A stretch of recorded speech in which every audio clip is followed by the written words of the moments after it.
Our scripture reading this morning is from the Gospel of Mark, 11th chapter, verses 15 through 18. When they went on to Jerusalem, Jesus entered the temple and began driving out those engaged in selling and buying. He overturned the money changers' tables, and the stalls of those selling doves. Moreover, he would not permit anyone to carry goods through the temple area. Then he began to teach them, "Doesn't Scripture say, 'My house will be called a house of prayer for all the peoples'? But you have turned it into a den of thieves." The chief priests and the religious scholars heard about this and began looking for a way to destroy him. At the same time, they were fearful because the whole crowd was under the spell of his teaching. Ancient words from our tradition, read for our present day understanding.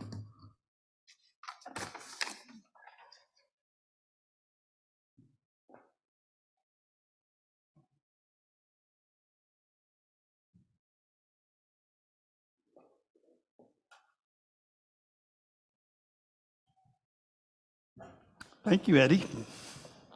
That was great. It's good to have non-wrinkled people in several slots. So, under COVID, it was like, so it's good to have Erica and people who never saw Hee Haw on television. There's hope for the future. Well, as you well know, it's a challenge to think of how to do a 4th of July sermon under our current situation. We still love our country, but many of us, it's not about fireworks and flags. We, like the people, we honor the land. And that doesn't always show up in the patriotism that is crushing so many hopes, dreams. And after the Supreme Court, on so many different fronts, how do we find hope right now? That's going to be a theme for a while until this thing turns. As you know, the Supreme Court is attacking many of our neighbors. They're saying that fetuses are persons, corporations are persons, but you aren't, if you're certain parts of the population. And as horrifying as that is, we have to realize that these people that were handpicked by the Federalist Society are not in any way, shape, or form stopping there.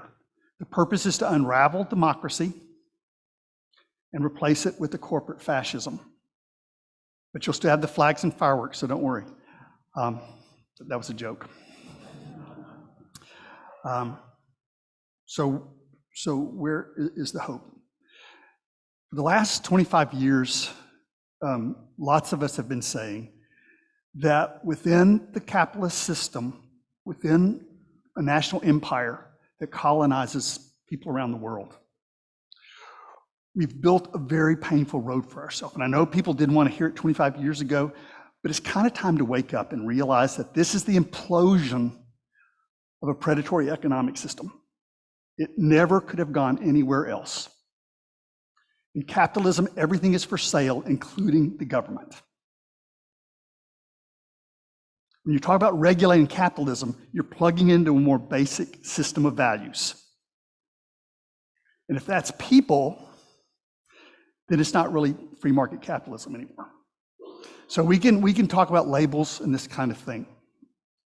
The ancient world didn't have the word capitalism. They had a word usury. And it was a sin.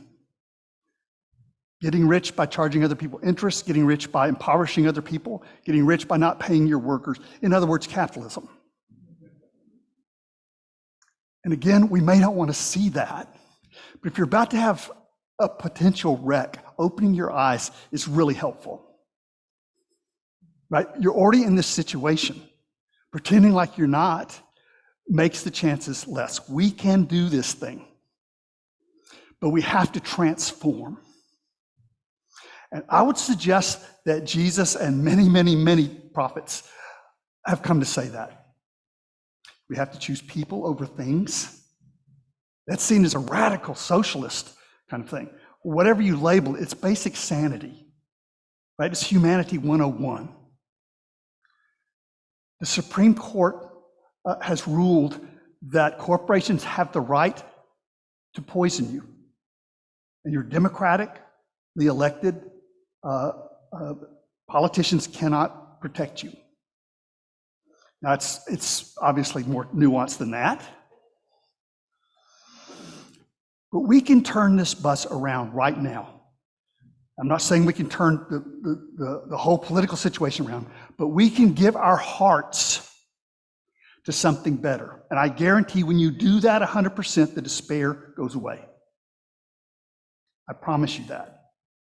When you commit yourself to live out your highest value for the rest of your life, I promise you, the sense of helplessness and despair will go away, because you can always do something. You can always do something to make it a better world. One of the things Lenin said, Marx and Lenin were wrong about a whole lot of stuff, but they're pretty right about capitalism. They said fascism is the last chapter, because ultimately they're going to buy the system itself. And Lenin even said a very chilling prediction. He said, the capitalists will sell us the rope with which we will hang them. And that's kind of true, because right now we don't know who's running our country. The dark money may be coming from anywhere in the world. Could be a friend, could be an enemy. So we have to take the steering wheel back. And I want to suggest that that's going to feel a whole lot better than trying to pretend like none of this is happening. You can live a life of meaning, of value, and also joy. When you choose your human family over the machine, when you stop operating as a cog. As a Republican, I think you know what that means. As a Democrat, stop selling people out and calling that moderate. Right? All of us are enslaved because we don't stand up for each other. We've sold each other out. I don't care if you like transgender people, they're part of your human family. You sell them out, your odds are less. I don't care if you care about people of color voting. Right? You may say you do, but if you won't overcome the filibuster, then how serious are you really? When your allegiance is to a system that is robbing people, killing people, you need to leave that system. In the early church, the word ecclesia meant called out. Called out of systems of oppression. I'm hoping I'm going to be able to show you that in our text today. But it's the people in the Christian Testament were occupied. They were colonized. So they couldn't come out and say things. But if you look up what they're quoting when they speak, they're talking about very prophetic passages of the Jewish faith. The passage we're looking at today has a very checkered past. The cleansing of the temple has been seen as an anti-Semitic treatise where Jewish people are seen as loving money. But nobody loves money more than we do, right? I mean, capitalism is the ultimate. That's building your whole value system about what gives you money. I'll never forget, I was giving a talk about gays in the military, and this is when I was just beginning to explore that particular issue. I knew only that human rights were at stake, but I didn't know what transgender meant. I was sitting there getting ready to speak. I was standing by the rabbi that was going to speak after me, and somebody used the word transgender, and I said, what does that mean? At the same time, the rabbi was asking me. So I get up to speak, and a Christian pastor storms the stage, gets about an inch from my face, which as a heterosexual male had never happened to me before, right? I didn't feel my Gandhi roots at that point.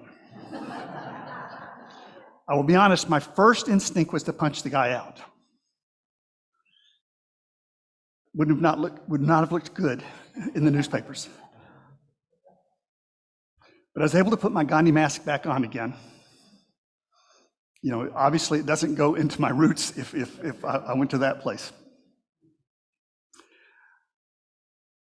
But he gets up an inch from my face and says, if Jesus were here, he would beat you like he beat the money changers. And he's about an inch from my face. And I can be a creep too. And I can do it with a smile. And I said, Jesus didn't beat the money changers. He chased the cattle out with the whip. You need to read your Bible more. Which I don't think Gandhi would have added that last little piece. That's the bully in me trying to tame a bully somewhere else. But I think in this story of a direct action by Jesus, a prophetic act, we realize, and your life is different, so you're going to do it different ways. It may be a conversation for you. It may be something really different that doesn't even look political. But when you teach people that human beings are more important than property, when you stop thinking that peace is being friends with the oppressor at the cost of the oppressed, when you haven't realized that there is no peace without justice, keep saying that. There is no peace without justice. And it doesn't have to be here. As long as they're poor countries somewhere else, they're going to try to get in here. And the truth is, we've stolen all of their stuff over the centuries. What we call the third world used to be great, powerful nations who've been exploited over courses of centuries. And then we look at their weakness and say, well, that proves our way is better. Capitalism is such a wonderful, if they would just be like us. And the truth is, that's where the wealth comes from at some point. So there is a better way. And what I'm going to suggest today in the course of this sermon, and this is the punchline, so if you want to leave, that's fine. But the revolution that we're looking for is returning to that profound love that Jesus talked about, and the profound justice that was barely glimpsed by the founders of this country. The heart of the American dream was life, liberty for all persons. All persons. That kind of got messed up, didn't it? And like now, many of them, when they talk about freedom, that includes them controlling other people, which is kind of a contradiction, isn't it? Freedom for myself, slavery for you, that's not a good deal. So what I'm going to suggest is our passage today is calling us to a revolutionary love and a revolutionary justice, and you cannot separate those two. You do not love another person if you don't want them to have the same rights you have. All of them. Right? And you don't really work for justice if it's not coming out of compassion. If you're just mad at other people and you want to punish them. So, what I want to do is look at this very strange passage. And one of the ways you can quickly decode this Christian text is when you see strange phrases like den of robbers or den of thieves, house of prayer for all people. Google it. You'll be amazed because throughout the teachings of Jesus, he's referring to prophetic texts from the Jewish tradition. And people who were Jewish would hear it right away. The Romans wouldn't be able to hear it. So, something that's very important to realize is the new covenant did not start with Jesus. The new covenant is not Christianity. It's a universal form of justice and love that was born out of the Jewish faith. Isaiah talks about it. Jeremiah talks about it. So the new covenant was already there for a long time before Jesus came to talk and teach.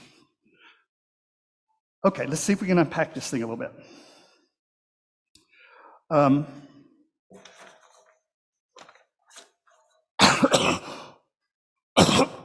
Jesus is at a kind of corrupt religious place. This is not a condemnation of Judaism. Everybody there is Jewish.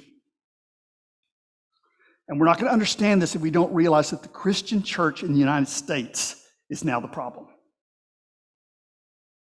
With some exceptions, we like to think we're part of the exceptions, but on the whole, fundamentalist Christianity is as far from the teachings of the Sermon on the Mount as you can get on the face of the earth.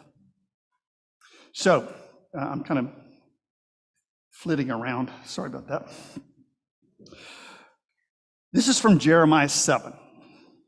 This is where, as Jesus says, has this house which bears my name become a den of robbers to you? This is what he says before that. Do not trust in deceptive words and say, this is the temple of God, the temple of God, the temple of God. If you really change your ways and your actions and deal with each other justly, if you do not oppress the foreigner, the orphan or the widow, and do not shed innocent blood in this place, and if you do not follow other gods to your own harm, then I will let you live in this place, in this land I gave your ancestors. Has this house which bears my name become a den of robbers to you? Jesus belonged to a very rich tradition of prophetic action. And when we realize that, the fact that I don't think he hit anybody with the whip. He's driving, but he might have had to, right? It's like you never aim it at violence, but you also have to realize that sometimes the violence is already there. If people are dying for lack of medicine, that's violence. And you might as well be shooting them. If somebody is so poor that they cannot reach their goals in life just because they were born to a poor parent, you might as well have changed their leg. Jesus was not being violent. He was illustrating the violence within the system so people could see it. That's what Gandhi did. That's what Martin Luther King did. They set up a crisis in the system where the people who had been propagandized into an oppressive system could feel what they were doing to other people. If you tell people they cannot love the person, they cannot marry the person they love. If you tell a woman that her body does not belong to her, that is violence. And I'm sorry if somebody's coming from the Right to Life movement, but as a whole, the Right to Life movement is as violent as any group I know on the face of the planet. Because when you move into somebody else's life and you mess with that, with their medical treatments, the maternal mortality rate goes through the roof. If somebody's in an abusive relationship and you slam the door in their face in the name of family values, that is violence. So Jesus came to the sacred center. What is the church in our day? And help people feel how they were participating in the violence against other people. How on earth did the church fall into supporting gun rights? Starting with the teachings of the one who said, turn the other cheek. How does that happen? It's when you've been swallowed by something else. When you look like a church and you've come to think that whatever you do must be okay because you're in the house of God. You represent God on earth. And not just Jesus, but prophets all through history have said, no, just because you're a Christian, just because you're religious, does not mean that you're not being violent and dishonest and all of those things. So the first thing to realize is we're talking about an ancient covenant, not just Christianity, but the longing in the human heart for a place for everyone in the human family, everybody. So another quote that comes is this den of thieves. Notice how it talks about foreigners, talks about orphans and widows and this kind of thing.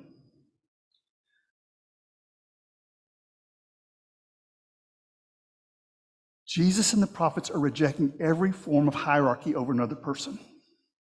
Jesus wasn't liberal or conservative. He was an anarchist, a socialist anarchist. He didn't want anyone to be oppressed. Now, I'm not saying that's a system that we can just pull off in the real world, but that's where our heart comes to life. Choosing people over things, choosing the earth over this corporate power. It fills your heart with life. This is not a sad road that we're being called to. We're being called out of the machine and into our human family. If you're participating in the oppression of any person on earth, a part of your heart is dead. You've numbed it so you can't feel the violence of what you're doing against another human being. Being called out of that oppression is not a bad thing. It's not a bad thing at all. So the second thing that this love that Jesus had, as it grows into justice, it overturns the tables of oppression. Economic oppression, political oppression, and the worst is sometimes oppression done in the name of the church.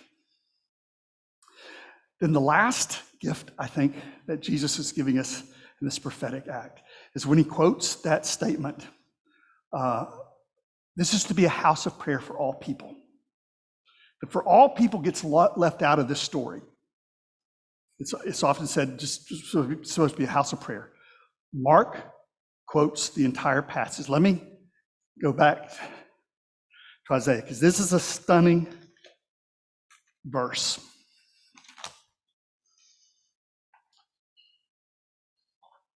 In the ancient world, they didn't really know where diseases came from. And they had this Levitical code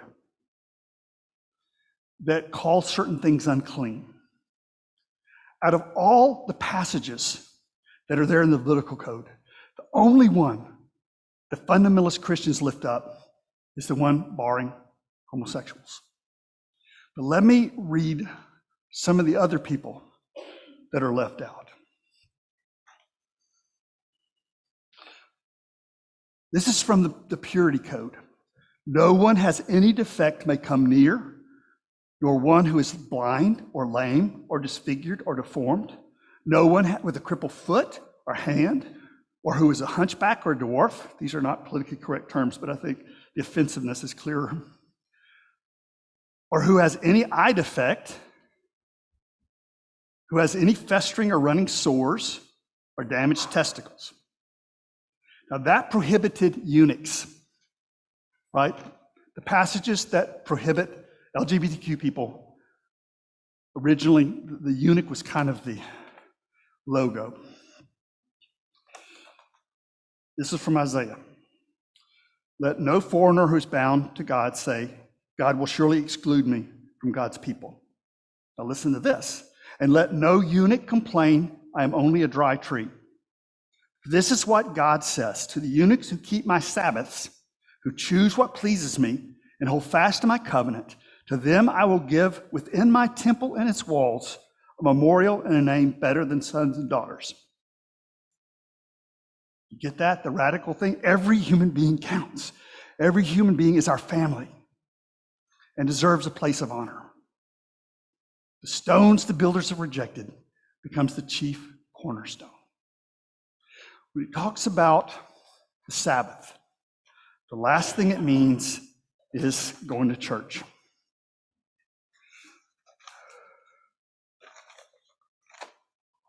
This is from Deuteronomy. This is the fourth commandment to observe the Sabbath. This is what it means to observe the Sabbath.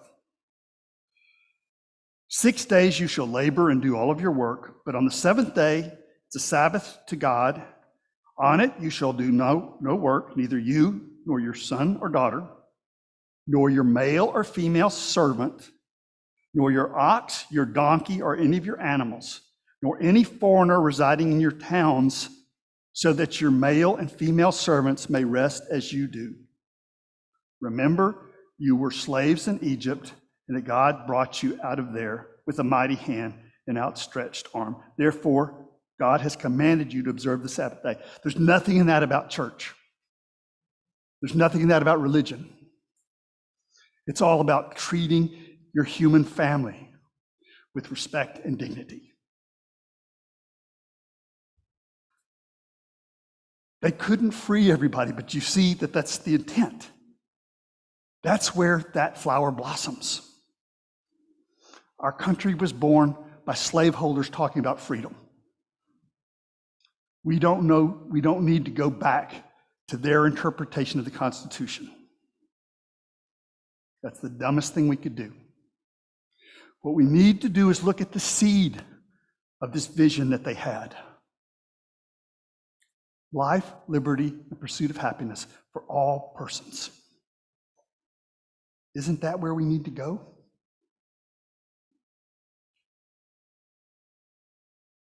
Well, this is Happy 4th of July.